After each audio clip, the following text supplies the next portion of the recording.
On va sûrement avoir à dire un mot du lien entre le commencement et l'origine. C'est pas tout à fait pareil. C'est un des points que je vous proposerai en guise d'introduction. Donc cette table ronde, d'abord je dois vous dire les excuses d'Alain Prochian qui était prévu, qui était notre 5e intervenant prévu, le biologiste de l'affaire, qui est l'administrateur aussi du Collège de France, qui malheureusement a été retenu à l'étranger et qui n'a pas pu revenir à temps ce soir. Et donc nous devrons faire sans lui, mais je pense que vous aurez quand même un panorama très riche, quelques repères, comme on a proposé, pour s'orienter dans la nuit des origines.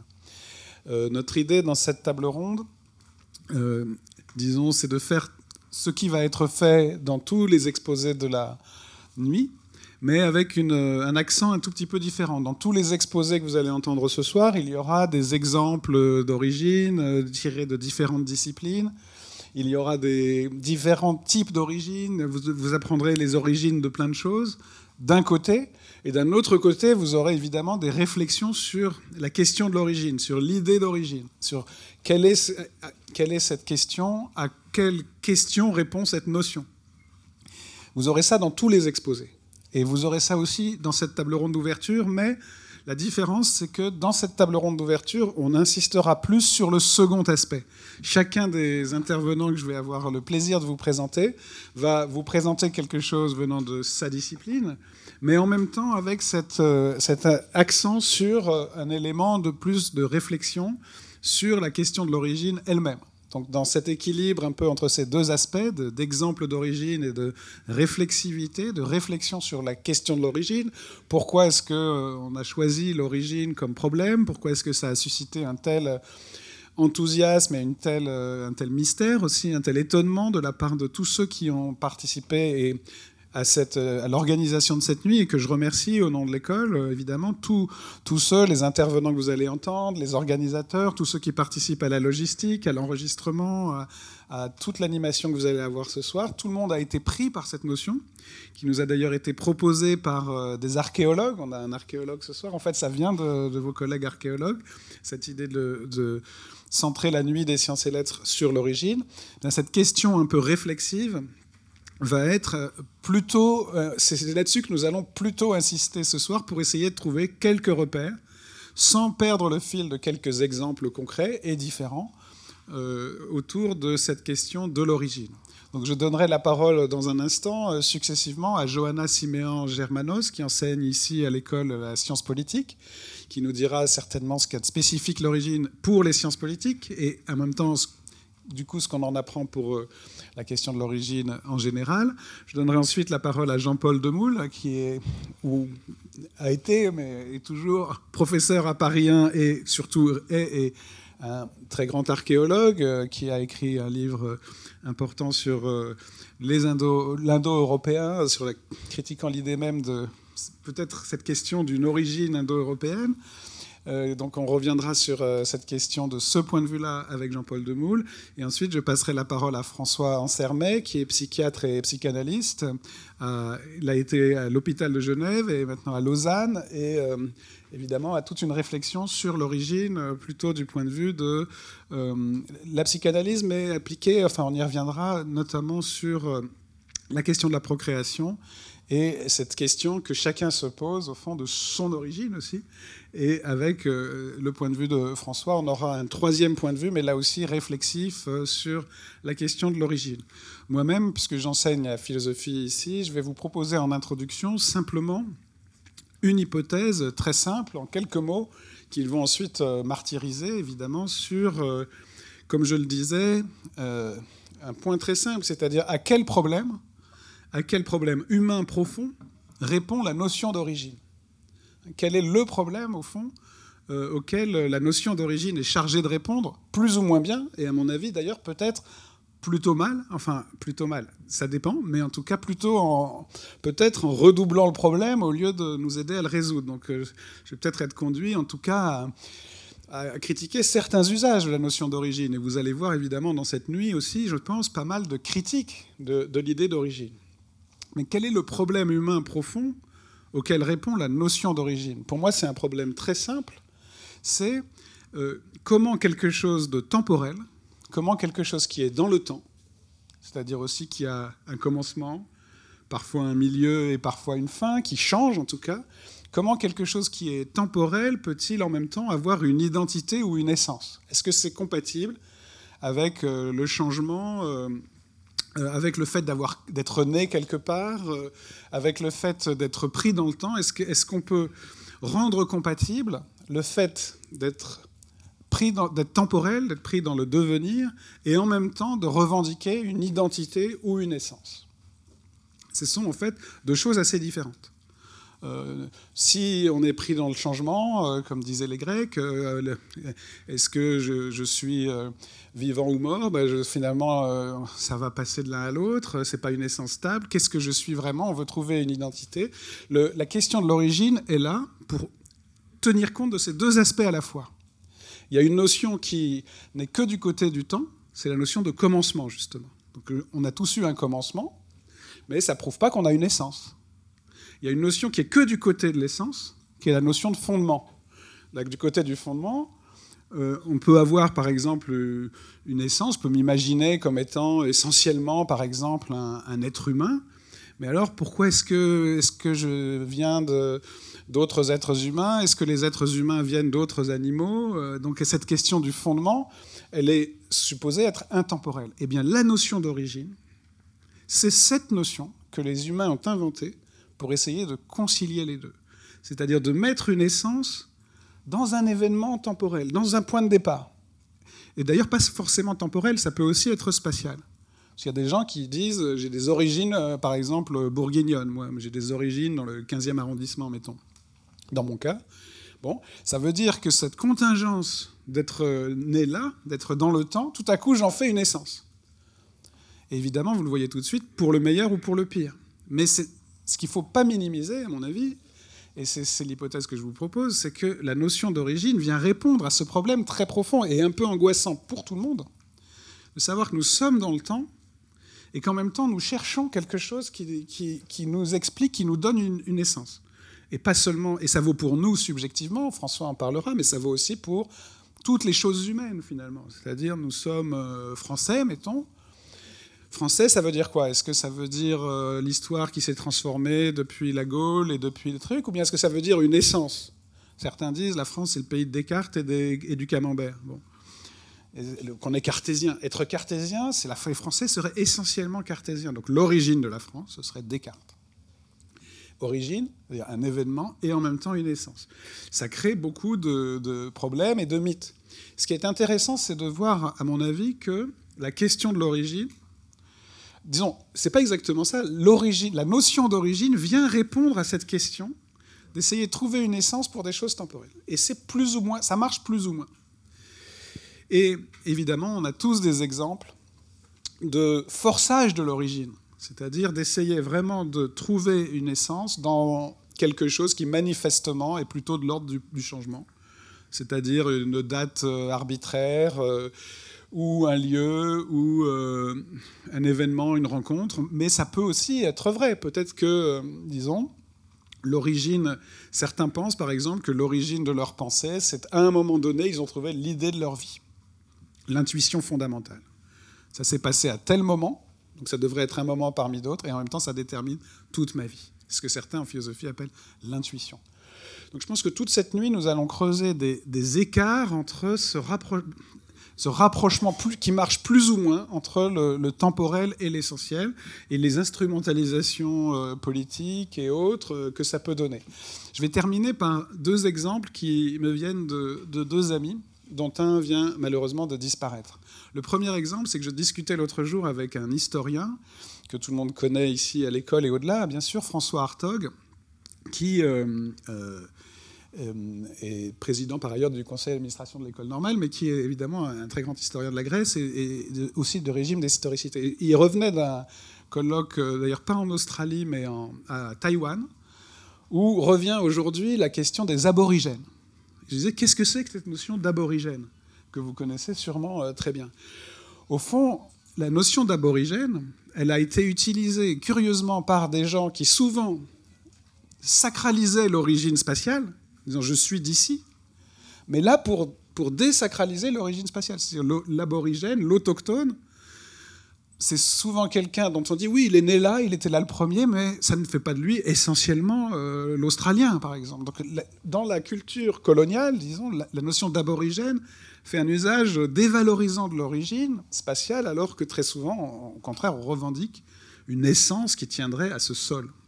Donc c'est très intéressant de voir cette tension autour de cet étrange mot, où vous entendez le mot origine dans aborigène, mais décliné déjà évidemment culturellement, politiquement, etc. Deuxième exemple que je voudrais prendre, c'est un exemple que Michel Serres a beaucoup travaillé, à qui je rends hommage. Michel Serres, qui, comme vous le savez, a été élève de cette école juste après avoir fait l'école navale. Il était très fier d'avoir fait l'école navale et l'école normale. Et Michel Serres avait insisté sur un texte de son maître en philosophie, qui est Leibniz, un philosophe du XVIIe siècle. Et Leibniz avait écrit un très grand texte qui s'appelait, qu'on avait toujours traduit, « De l'origine radicale des choses ». Sauf que Michel Serres avait retrouvé le texte latin, et qu'en fait, en latin, le mot de Leibniz, ça n'était pas « de origine », qui en latin serait le ablatif du mot « origo », « originis », mais « de originatione ». Et c'est un mot que Leibniz a inventé, de l'origination radicale des choses. Et dans ce texte, Leibniz montre que l'origine des choses n'est pas dans les choses elles-mêmes, parce que les choses se répètent et en série, il y a des êtres vivants qui donnent des vivants, qui donnent des vivants. Leibniz prend l'image, il ne connaissait pas les photocopieuses, mais des livres qu'on copie, etc. Et il dit donc l'origine est en dehors de la série, et évidemment, on est au XVIIe siècle, elle est en Dieu. Donc l'origine ne se trouve pas dans l'immanence des choses, mais dans un principe transcendant qui est l'origination, l'acte d'originer les choses. Et Michel Serres voyait effectivement dans l'invention de ce mot une complication de l'origine. Bien sûr, vous pouvez dire que c'est une métaphysique dualiste avec une transcendance, une théologie de l'origine, c'est vrai, mais en même temps, c'est une complication. C'est-à-dire, l'origine, c'est pas si facile à trouver. Vous prenez un être vivant, vous trouvez un autre être vivant, et puis après, là où il y aura une conférence sur l'origine de la vie, mais est-ce qu'on va la trouver ? Bon. Et donc, on la trouve plutôt chez Leibniz dans un acte. Donc, je dis salut à Michel Serres, qui a découvert ce texte sur l'origination radicale des choses. Et je me permets donc ce petit hommage avec lui. Voilà l'hypothèse que je voulais vous proposer, la question fondamentale malgré tout à laquelle répond la notion d'origine. Pourquoi elle nous fascine ? Parce que les choses humaines sont dans le temps et pourtant ont un sens. Et il faut tenir ensemble les deux bouts. Et la question de l'origine, c'est que nous cherchons à rabattre l'un sur l'autre, à trouver un moyen de donner un sens intemporel à des choses qui sont nécessairement temporelles. Parfois ça marche, parfois ça marche pas. Vous allez dans les exposés trouver des moments où ça marche et des moments critiques. Et on va voir maintenant comment je vais être traité par mes voisins, que je remercie beaucoup d'être là. Et je commence donc par Johanna, que je remercie beaucoup, qui est donc professeure de sciences politiques ici, mais j'ai déjà présenté et qui va nous dire ce qu'elle en pense. Merci beaucoup, Frédéric. Et bon, tu as parlé d'identité, de stratégie identitaire, et c'est évidemment une des choses qui nous intéresse en sciences politiques. Alors, je vais essayer d'expliquer pourquoi le terme d'origine est un terme qui suscite chez moi la plus grande méfiance, et du coup, comment on le fait. Alors, je le fais à partir d'un point de vue qui est de sciences politiques, plus exactement de sociologie politique, à partir du point de vue aussi de quelqu'un qui travaille de façon interdisciplinaire avec des historiens en particulier dans une revue qui s'appelle Genèse, mais avec un S. Et je pense que le choix du S à la fin de Genèse, c'est à peu près la même chose que le choix du S à la fin de Origine, précisément. Et je le fais aussi à partir d'un point de vue qui est d'avoir travaillé un certain nombre d'années en études africaines et de m'être intéressé du coup à une des choses sur lesquelles on retombe très souvent dans le domaine des études africaines, qui est la question des haines ethniques et de comment on en parle dans le débat public et comment on le renvoie très souvent à des questions immémoriales. Alors, un terme assez piégé pour les sciences sociales, où on utilise beaucoup, par exemple, ce texte connu de Pierre Bourdieu qui s'appelle « L'illusion biographique », et qui consiste à dire qu'il faut sans doute être méfiant, même si on aime faire des histoires de vie. J'adore poser mon magnétophone et interviewer des gens et leur faire raconter leur vie, mais en se méfiant peut-être du réflexe du tout petit déjà. du tout petit déjà, qui contiendrait déjà là tout ce qu'un individu deviendra politiquement par la suite. Et on sait bien que peut-être que certains dictateurs ont arraché les pattes à des sauterelles, mais que tous les gens qui arrachent les pattes des sauterelles ne deviennent pas des dictateurs, et que tout n'est pas contenu dans ce que serait l'origine d'une personne. Et donc, on a souvent cette méfiance à l'égard de cette façon de raisonner. Je donnerai un exemple dans des travaux assez intéressants qui se font aujourd'hui chez des collègues comme Fabien Carrier, par exemple, et Laurent Bonelli, qui ont écrit un bel ouvrage sur les processus de radicalisation djihadiste, et qui montre bien qu'un raisonnement qui partirait uniquement de ce que serait une prime socialisation, ou qui irait chercher par rétrodiction, en attrapant par exemple des gens qui auraient tué, qui seraient partis faire le djihad en Syrie, etc.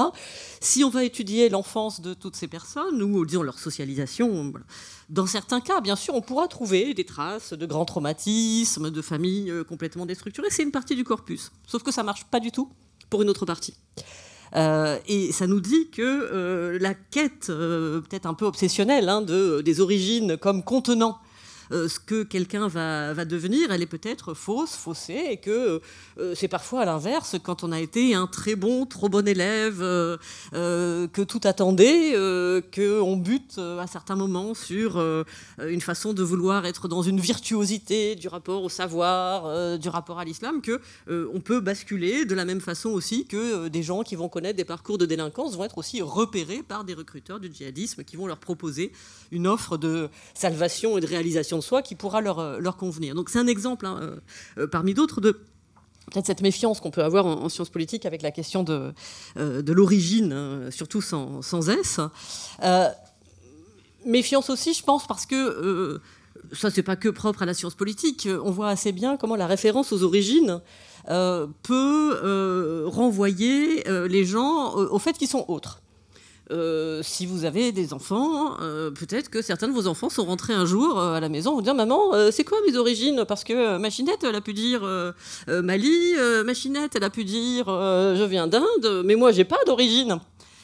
Et donc, il peut y avoir aussi parfois une espèce de bonne volonté de s'intéresser aux cultures d'origine, une espèce de façon bizarre d'assigner des enfants à des origines, les origines étant supposées être celles des autres et pas la sienne. J'ai à l'inverse une amie dont le compagnon est un réfugié afghan, et leur fille est revenue très fâchée de l'école pour des raisons très inverses de la mienne, parce qu'on l'a signée à expliquer que ses origines c'était l'Afghanistan, et par ailleurs elle appréciait beaucoup le Kouign-Amann, et elle n'avait pas envie que son origine ça soit forcément l'Afghanistan, et certainement pas envie d'en parler en public. Et donc dans quelle mesure aussi il n'y a pas des assignations identitaires qui renvoient les gens aux origines. Et j'en viens ici à quelque chose qui en sciences politiques, nous tarabuste beaucoup, et notamment dans les études africaines, qui est la façon dont beaucoup de mobilisations ethniques, de dénonciation d'un camp adverse qui appartiendrait à une autre ethnie, sont ramenées un peu trop facilement à des haines immémorielles qui remonteraient à la nuit des temps, et il y aurait une sorte de fatalité comme ça, de détestation entre ethnies qui serait originelle. Et il se trouve qu'il y a quelques années, j'avais écrit un chapitre sur ce qu'on voyait à la télé en avril 1994. Qu'est-ce qu'on voit à la télé sur Antenne 2 à l'époque, quand on allume et qu'on est en avril 1994, à partir donc, du 6 avril 1994, c'est-à-dire à partir du moment où se déploie le génocide au Rwanda. Sur Antenne 2, et chez des journalistes tout à fait sérieux, c'était pas les pires, on entend quelque chose qui, textuellement, j'avais fait des verbatim pendant des heures à l'Institut national de l'audiovisuel, expliquait que les haines immémoriales entre Hutus et Tutsis expliquaient qu'on s'entretuait dans les rues de Kigali. On s'entretuait, à peu près comme si on avait dit que dans les années 30, on s'entretuait dans les rues de Berlin. Vous voyez, on s'entretue dans les rues de Kigali. Ici, les victimes sont Hutus. Là-bas, elles sont Tutsis. Et donc, une construction de cette fatalité immémoriale des haines ethniques. Alors, évidemment, quand on travaille sur ce que c'est que l'histoire de l'ethnicité au Rwanda, on a un tout autre récit. Qu'est-ce qui se passe quand les colonisateurs arrivent au Rwanda, d'abord les Allemands, puis ensuite les Belges, ils cherchent sur qui ils vont s'appuyer. Bon. Ils font ce que font n'importe quel touriste dans d'autres situations moins graves et beaucoup plus contemporaines. Est-ce que ces gens-là ont l'air sympas ou est-ce que j'arrive à m'entendre avec eux? Et ils identifient qu'il y a un groupe un peu plus minoritaire que les autres. Ils sont un peu plus grands, ils sont un peu plus maigres. Pourquoi? Parce que ce sont des gens qui sont spécialisés dans le pastoralisme et donc qui ont davantage accès à du lait, à de la viande, à des protéines, qui sont les Tutsis. Et on est à l'époque dans la vogue de ces théories racialistes qui supposent que, de ce qu'on appelle la thèse hamitique, selon laquelle le peuple des Tutsis serait en fait un descendant de peuples qui viendraient d'Égypte et serait en fait une espèce de race des seigneurs locales. Les Allemands, plus tard les Belges, vont s'appuyer d'abord sur les Tutsis, qui sont effectivement spécialisés dans l'agropastoralisme, et ils s'appuient sur eux plutôt que sur les Hutus, qui sont plutôt spécialisés dans l'agriculture et qui ont un régime alimentaire assez différent, ce qui fait que, de fait, ils apparaissent aussi comme un peu plus petits, un peu plus trapus, mais de la même façon qu'aujourd'hui, un sportif américain qui se gave de protéines en allant à sa muscu aura une morphologie, vous le voyez bien, très différente de quelqu'un qui aurait, je sais pas, un régime uniquement végétalien pendant toute sa vie. Bon. Et donc, il y a une... comment dire, bien sûr, les ethnies existent avant, au sens où il y a des gens qui sont spécialisés dans telle ou telle activité, et ça a une série de conséquences dans la répartition du travail, etc. Les Allemands, puis les Belges, parient sur les Tutsis, qui apparaissent du coup comme les chouchous de la colonisation, et qui, du coup, au moment des indépendances, vont être particulièrement dans le viseur de la majorité Hutu, qui va considérer que ça a été les privilégiés, qu'il est temps de faire une grande révolution en faveur de la majorité du peuple, etc. Et pour bien être sûr de tout ça, parce qu'en fait, les gens, on ne les distingue pas tant que ça, certains oui, mais pas tous, on va inscrire l'ethnie sur les cartes d'identité. Et donc le discours qui a été servi sur des ethnies qui, depuis des temps immémoriaux, se détestent et se massacrent, oublie que s'il y a un groupe qui est un peu méfiant à l'égard d'un autre, parce que tout le monde n'était pas méfiant, parce qu'il y avait des mariages entre ces groupes, c'est parce qu'il y a un groupe qui a été un peu privilégié et investi de façon très particulière par la colonisation. Et certainement pas parce que depuis des temps immémoriaux, on se détesterait entre ethnies. Et donc évidemment toujours se méfier de ces discours des origines qui nous montreraient des origines, des origines différentes. Et là, il y a un outil, toujours en études africaines et en sciences politiques, disons des études africaines, il y a des outils assez utiles qui nous sont livrés par le politiste Jean-François Bayard, qui est en fait un grand lecteur de Foucault, et de Foucault relisant Nietzsche. De Foucault relisant Nietzsche et disant qu'il faut se débarrasser d'une pensée de l'origine et pour plutôt se penser une théorie de la provenance. Bayard rappelle que donc l'origine, Ursprung chez Nietzsche, c'est une notion qui est peut-être moins utile que celle de provenance, Herkunft, et d'émergence, Entstehung. Et Bayard cite ce passage chez Foucault dans Dits et écrits, qui est le suivant, et qui nous est très utile dans une bonne partie de la science politique. C'est 5 lignes, je vous les cite. Donc, phrase de Foucault. « Suivre la filière complexe de la provenance, c'est maintenir ce qui s'est passé dans la dispersion qui lui est propre, c'est repérer les accidents, les infimes déviations, ou au contraire, les retournements complets, les erreurs, les fautes d'appréciation, les mauvais calculs, qui ont donné naissance à ce qui existe et vaut pour nous. C'est découvrir qu'à la racine de ce que nous connaissons et de ce que nous sommes, il n'y a point la vérité et l'être, mais l'extériorité de l'accident. Nul n'est donc responsable d'une émergence, nul ne peut s'en faire gloire, elle se produit toujours dans l'interstice. » Bon. C'est en gros ce qui nous est plus utile de rappeler, pour reprendre une expression de Romain Bertrand, qui travaille un peu aussi dans cette mouvance, c'est de rappeler que d'autres mondes ont été possibles, que d'autres origines ont été possibles, et qu'il ne faut peut-être pas sacraliser cette référence-là à l'origine. Voilà en gros ce que j'aurais à raconter. Merci Johanna. Je vais passer la parole à Jean-Paul Demoule qui a un micro. On a un micro pour deux. J'ai oublié de vous préciser qu'évidemment nous parlons chacun un peu moins de 10 minutes et qu'ensuite on ouvrira une discussion avec vous tous sur la base de tout ce qu'on aura dit et que vous pourrez évidemment discuter et critiquer. Jean-Paul Demoule, merci d'être là. Donc, du point de vue de l'archéologie, mais aussi comme vous voulez. Merci. Oui, j'ai un souvenir d'enfance sur les Tutsis, les Tutsis et les Hutus à la radio. Où on entend bien, vous entendez bien? C'était présenté comme une espèce de truc un peu comme ça, exotique. C'était les géants contre les nains, explicitement, quoi, et ça m'avait beaucoup marqué. Et je ne pouvais pas savoir à l'époque que ça finirait de manière aussi tragique. Donc sur cette question des origines ethniques, tout à l'heure vous avez parlé des origines de la France. Donc je pense notamment à une phrase du général de Gaulle, qui est une icône nationale et qui explique dans les Mémoires d'espoir la France vient du fond des âges. Donc c'est l'exemple même d'une phrase qui n'a aucun sens, parce que quel est le fond des âges? Alors, les premiers humains, c'est des Homo erectus qui, il y a 1 200 000 ans, marchaient du côté de Béziers. Où est-ce qu'on commence? Alors, cette question a été posée de manière très concrète quand le président, pour rester dans les présidents de la République, puisqu'on parle d'ethnie, par le président Sarkozy, quand il a voulu faire une maison d'histoire de France. Chaque président de la République, justement, voulait fonder sinon son règne, du moins son mandat, sur un grand travaux. Ça s'appelait les grands travaux présidentiels, le Louvre, Orsay, la Villette, etc. Comme il y avait beaucoup moins d'argent, il y a eu encore in extremis le Quai Branly, mais il a voulu faire donc une maison d'histoire de France. Et il a demandé à un conservateur de musée, qui était à l'époque le conservateur du musée des Invalides, de travailler autour de ça. Et le conservateur se pose le problème de ça commence quand la France? Et lui dit, il y a normalement 2 traditions. Il y a une tradition républicaine, plutôt de gauche, ça commence avec Alésia, Vercingétorix, etc.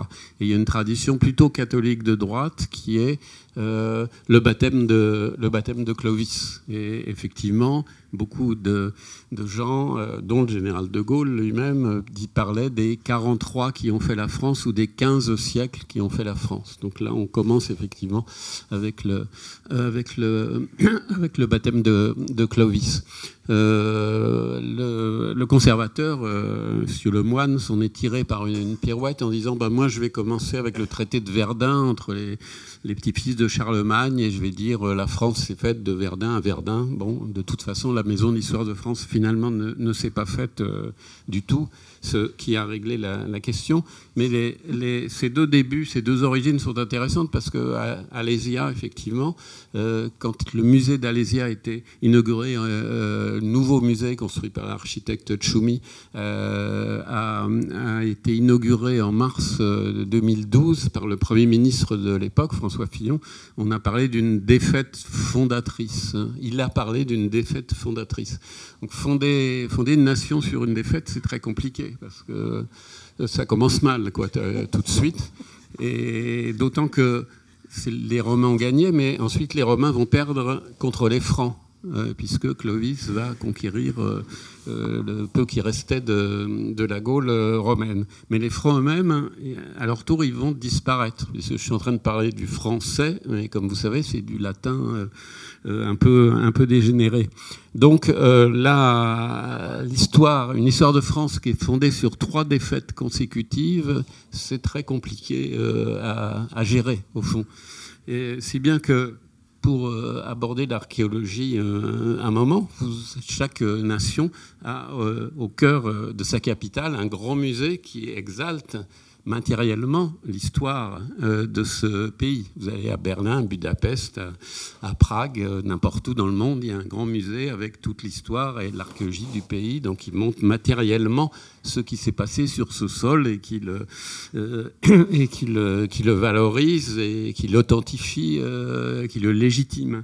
Alors si vous allez dans le grand musée qui est au centre de Paris, dans le Palais des Rois de France, qui s'appelle le Louvre, et qui fut à un moment un des grands travaux présidentiels, vous ne trouvez aucun objet qui provienne du territoire national actuel. Les objets français, ils sont à Saint-Germain-en-Laye, dans un musée qui n'a jamais été doté ni d'argent ni de public, et qui est très, très loin et qui n'a jamais justement et significativement fait l'objet d'un des grands travaux présidentiels. Donc de ce point de vue-là, cette question de l'origine, au-delà de l'archéologie, donc de ce qui est de la nation, est tout à fait intéressante et en même temps tout à fait actuelle, hein, parce que il s'agit, dans ces moments d'angoisse identitaire, de savoir c'est quoi la France, ça commence quand, c'est quoi quand un certain nombre d'idéologues de droite ou d'extrême droite que je ne nommerai pas expliquent que entre les invasions barbares du 5e siècle, avec des guillemets, puisque maintenant on ne parle plus d'invasion ni de barbares, et jusqu'à l'arrivée des nouveaux barbares dans nos cités dans les dernières décennies, la France serait restée la même. C'est tout à fait identique. Je peux vous donner les citations précises et concrètes. C'est là encore l'exemple d'une absurdité, puisque ça n'a pas arrêté dans les deux sens, puisqu'il y a eu justement les Arabes dans le sud de la France vers le 7e et 8e siècle, les Vikings en Normandie, les Juifs expulsés d'Espagne en 1492, puis les Morisques, donc les musulmans convertis au catholicisme, mais quand même expulsés. Toutes les artistes, Léonard de Vinci au hasard, attirés par les rois de France, toutes les cours des reines de France qui étaient toutes étrangères. Sous l'Ancien Régime, entre le quart et le tiers des armées françaises, c'était des mercenaires étrangers. Symétriquement, il y a eu le départ des Normands, justement, devenus français avec la conquête de l'Angleterre, le premier empire colonial français dans les Amériques, puis le second, l'expulsion des protestants après la révocation de l'édit de Nantes, puis l'arrivée des travailleurs de différents pays au XIXe siècle, puis les réfugiés politiques d'Allemagne, d'Espagne, les Juifs d'Europe centrale et orientale, etc. Donc ça n'a jamais arrêté. Et symétriquement, si on se demande c'est quoi la France, on regarde une carte, prenons l'empire de Clovis, puisqu'on en parlait tout à l'heure. L'empire de Clovis, ça comprend la Belgique et le sud-ouest de l'Allemagne, et ça ne comprend pas la moitié de la France. Et le baptême de Clovis lui-même fondateur, eh bien...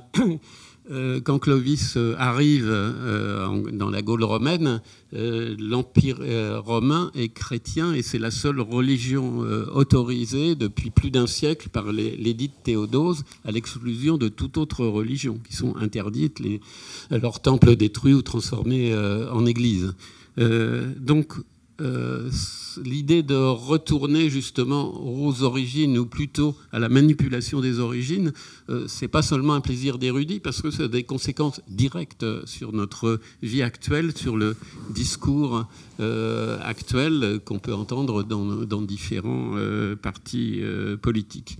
Donc c'est ce que je voulais souligner par rapport à l'archéologie. L'archéologie elle-même est assez ancienne. On a des textes qui datent du 7e siècle avant notre ère, ou dans la ville de Larsa, maintenant en Syrie, le dernier roi de Babylone, Nabonide, tombe sur un temple d'Hammurabi, donc 1500 ans avant, et il le fouille, il le fait restaurer, et on a tout le texte où il raconte, et à la fois son enthousiasme de retrouver, là, que chaque archéologue a normalement partagé régulièrement dans sa vie. Il parle des techniques aussi, comment il fouille, il fait venir les ouvriers, il restaure le monument, et comment, d'une certaine manière, il manipule déjà le passé en se faisant l'égal d'Hammurabi, qui est un roi très célèbre déjà à cette époque. Donc on a déjà ce rapport manipulatoire, et en même temps cette question de l'origine dans des époques aussi anciennes. Et c'est vraiment à partir de la Renaissance que l'archéologie en tant que telle va se développer. Je parlais aussi tout à l'heure des effets concrets, le fait que l'archéologie du territoire national soit moins légitime que celle qui est au Louvre, c'est-à-dire l'Orient, la Grèce et Rome, qui était la vraie origine des élites intellectuelles du 18e, 19e, 20e siècle français. La conséquence, c'est que jusqu'à très peu de temps, tous les grands travaux d'aménagement, et ils s'aménagent 600 km² par an, donc la surface d'un département français tous les 8-10 ans, eh bien, on a laissé partir dans les bennes des bulldozers jusqu'à très peu de temps, jusqu'à 20-30 ans, tout justement ce passé archéologique qui finalement n'était pas intéressant. Et quand on a commencé à avoir une législation, à avoir l'institut que j'ai présidé à ses débuts, l'INRAP chargé de l'archéologie dite préventive, eh bien, on avait sans arrêt un procès non moins en ça coûte cher, ça nous retarde, qu'en illégitimité. C'est pas Pompéi, c'est pas la tombe de Néfertiti. Finalement, c'est pas intéressant. Et néanmoins, le travail qui a pu être fait depuis une quinzaine d'années, justement, de diffusion de l'archéologie, qui fait qu'il y a le week-end prochain, il y a les Journées nationales de l'archéologie, qui l'an dernier ont vu plus de 100 000 visiteurs sur les chantiers archéologiques, dans les musées, dans les actions de reconstitution, etc. Ça montre qu'effectivement, il y a une vraie demande, une demande d'origine, de compréhension, et que même le terme archéologie si vous regardez un peu, est passé dans le langage courant pour vouloir dire histoire, commencement. Le premier, à ma connaissance, c'était Foucault, effectivement, dans l'archéologie du savoir, mais depuis, c'est un terme depuis quelques années que vous pouvez entendre de manière très, très courante. Et je fais une transition qu'on ne m'a pas demandé avec mon voisin, puisque Freud s'intéressait beaucoup à l'archéologie, se vantait d'avoir plus de livres d'archéologie que de psychologie. La métaphore archéologique est constamment présente dans son œuvre. Il avait 2000 objets archéologiques qu'il avait achetés sur le marché des antiquités viennois. Ces cendres ont été déposées à Londres dans un vase grec que lui avait offert Marie Bonaparte. Et il dit au début de son œuvre, dans une lettre à Fliss, en parlant de Heinrich Schliemann, l'homme qui a redécouvert la ville de Troyes, mais qui en rêvait quand il était enfant et que son père lui parlait de la guerre de Troie. Et il dit, cet homme a découvert le bonheur, a trouvé le bonheur, car il a exaucé un désir d'enfant. Voilà, je suis très content de ma transition. C'est une transition plus précise encore que vous ne pensez, parce qu'il se peut que François Ansermet non seulement nous parle de psychanalyse, mais nous montre que l'origine réside effectivement dans le désir d'enfant ou le rêve d'enfant, en tout cas la question de l'enfance. Je ne sais pas du tout ce que François va dire, mais en tout cas merci pour cette deuxième mise en tension du temps et de l'identité à travers cette mise en question des origines. Mais maintenant, François Ansermet pour clore ce premier tour de table, et puis ensuite on ouvrira la discussion. François. Oui, merci de cette introduction qui mêle un peu les dimensions que j'avais préparées, même si on ne s'était pas coordonné, c'est-à-dire à la fois l'origine de la psychanalyse comme archéologie, et puis en même temps les cendres de Freud dans un vase grec, quoi. C'est-à-dire que pour moi, la question de l'origine pose aussi la question de la disparition et la question de la mort. Et si on prend la proposition que j'ai découvert à l'instant de Frédéric Worms, la perspective de l'origine, consiste à... Alors bon, si j'ai bien compris, consiste à donner une essence, mais on pourrait même dire consiste à donner un sens aux choses temporelles.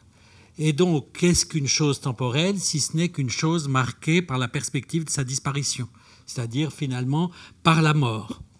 Et au fond, un statut de la mort, il y a plusieurs morts, un statut de la mort qui est de sous-tendre la vie.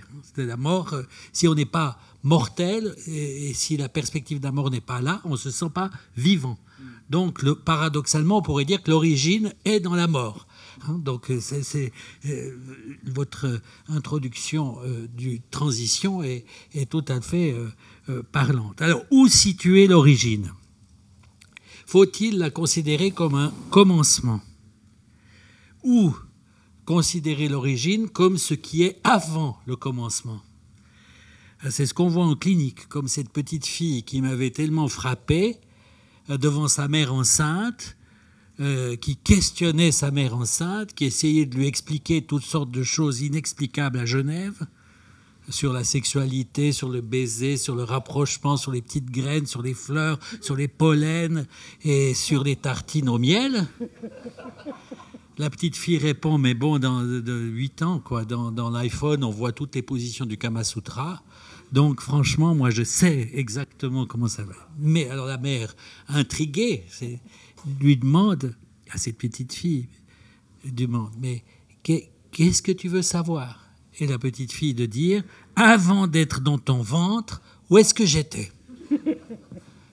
Question fondamentale sur l'origine, qui effectivement est d'abord sans réponse. L'origine ramène au réel, aux choses impensables, à l'impensable plutôt qu'à l'originaire.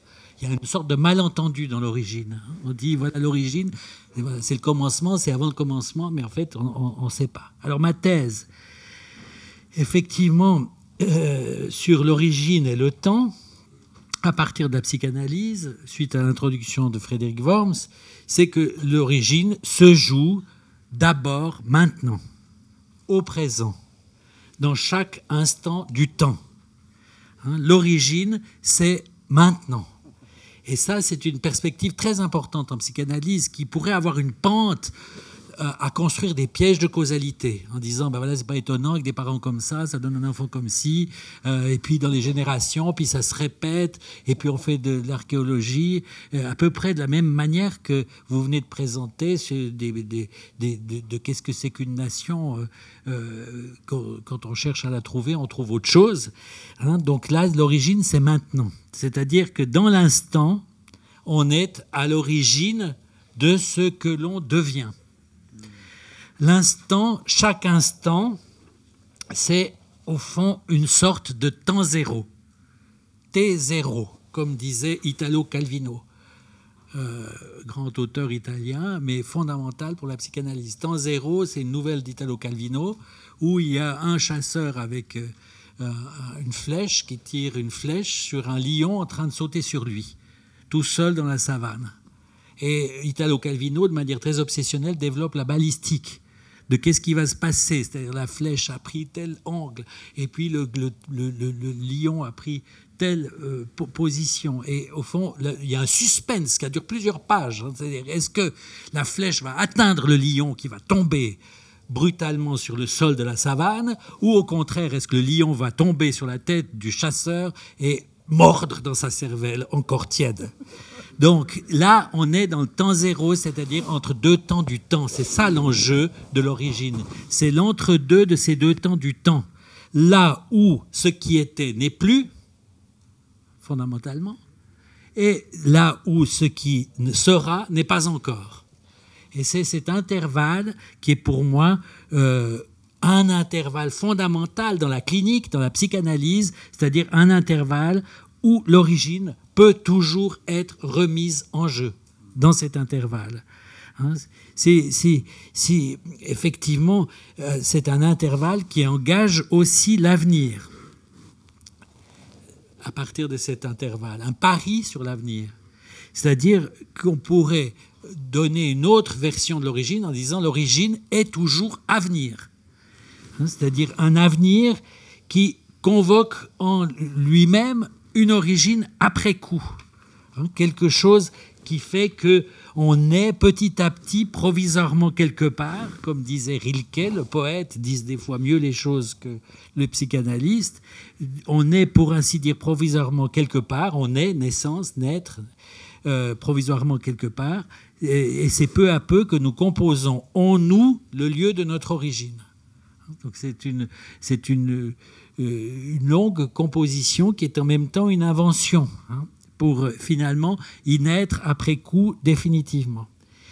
Donc le devenir est lié à l'origine par rapport à la question du temps. C'est-à-dire si on met l'origine que dans le sens de ce qui est déjà là, on perd la notion de ce qui n'est pas encore là, mais qui est présent dans le devenir. Le devenir n'est pas le devenir de ce qui a commencé, de ce qui est né, mais c'est le devenir de ce qui est en train de naître dans le devenir. C'est-à-dire c'est l'origine se prend dans le flux du devenir. Alors, à partir de là, je pourrais prendre un petit exemple clinique mais que je vais modifier parce que si j'ai bien compris, on est filmé ou faut enregistrer. Oui, donc c'est une catastrophe. Donc je prends juste l'os de la chose, c'est-à-dire que c'est une femme qui a eu une maladie très grave, aiguë, et elle a failli en mourir. Cette maladie est soumise au risque de se répéter. Donc qu'est-ce qui se passe ? Une chose tout à fait élémentaire, son conjoint la quitte. Parce que pour lui, c'est insupportable une telle affaire. Elle se retrouve seule et dans un rebond, suite au risque de mort et la solitude et la séparation, comme en urgence, elle décide de procréer. Et alors, elle procrée toute seule, quoi. Donc, ça pose certains problèmes complexes de procréer toute seule, mais là, elle fait appel à des pays étrangers où on peut avoir, comme femme seule, un don de sperme. Ça ne marche pas, ça ne marche pas, ça ne marche pas. Finalement, elle prend un don de sperme plus un don d'ovule, et un enfant surgit, la grossesse tient, il y a une FIV et un double don, on appelle ça un double don. Et là, elle est prise d'angoisse face à cette grossesse en disant « Mais cet enfant n'a rien de moi, c'est un étranger, un enfant de l'argent, des fives, des dons, voilà. » Et au fond, surtout aussi, elle découvre que c'est un enfant qui la menace, puisque sa santé est menacée. Donc, elle cherchait à donner la vie face à la mort, et ce projet la menace de mort. Donc pour elle, l'évidence de la mort est partout. Elle ne supporte pas, quand elle est enceinte, l'échographie. Elle demande de tourner l'écran. Elle demande d'arrêter le son pour ne pas entendre le battement de cœur. Donc l'évidence de la mort est partout. Et au fond, c'est une origine, une vie qui trouve son origine dans la mort et où s'origine le risque de la mort, finalement, et c'est serré des deux côtés, n'est-ce pas ? C'est une question intéressante, cette question de la mort sur l'origine. Je vais aller vite pour terminer. C'est-à-dire que un auteur suisse qui s'appelle Charles Ferdinand Ramu a fait un très joli texte qui s'appelle Symétrie, où il met en symétrie la mort à venir et la mort avant. C'est-à-dire, il dit, tu nais au sein de la mort, cette grande mort d'en arrière, qui est la mort qu'on oublie, tandis que l'autre est toujours sous nos yeux. Montaigne avait dit ça très bien, de façon très forte, en disant, on est angoissé, rassurons-nous, que dans 100 ans, on sera mort, et on n'est pas angoissé par le fait que 100 ans avant sa naissance, on n'était pas né et pas vivant. Donc pourquoi donner un pareil statut à cette mort qui suit en laissant tomber celle qui précède ? Alors face à cette femme, j'ai fait une intervention issue de cette table ronde, après avoir entendu les différentes discussions, c'est-à-dire que j'ai dit que, au fond, je lui ai fait une réponse pour dire que l'origine de l'enfant, elle était à venir. C'est-à-dire qu'il y avait une ouverture sur la question de l'origine.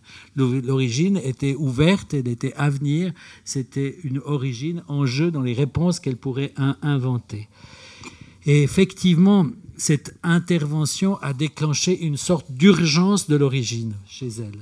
Une urgence de l'origine, pas une recherche longue sur d'où ça vient, pourquoi, comment, et en quoi ça va déterminer la suite, mais une urgence de l'origine comme urgence de vie qui répond à l'urgence de mort dans laquelle elle a été prise.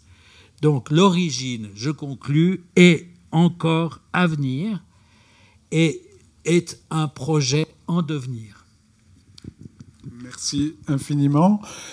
Alors j'avais oublié de vous dire que François avait écrit, parmi les livres de François, il y en a un qui s'intitule « Le vertige de l'origine ou des origines ». Ça s'appelle « La fabrication des enfants », mais le livre est construit sur 3 vertiges, vertige de l'origine, vertige de la différence et vertige du devenir. Et on comprend que le vertige, c'est pas seulement la critique d'une identité ou d'une origine trop simple qui rabattrait, comme on a vu, quand même la recherche du sens sur l'expérience angoissante du temps, mais c'est aussi le vertige même peut-être Il faut assumer ce vertige, finalement. Il y a une sorte de positivité du vertige. Comment est-ce qu'on fait face à ces critiques de l'origine ? Peut-être en assumant ce vertige comme un désir, comme vers le temps, plutôt vers l'avant. C'est ce que tu nous proposes comme ouverture.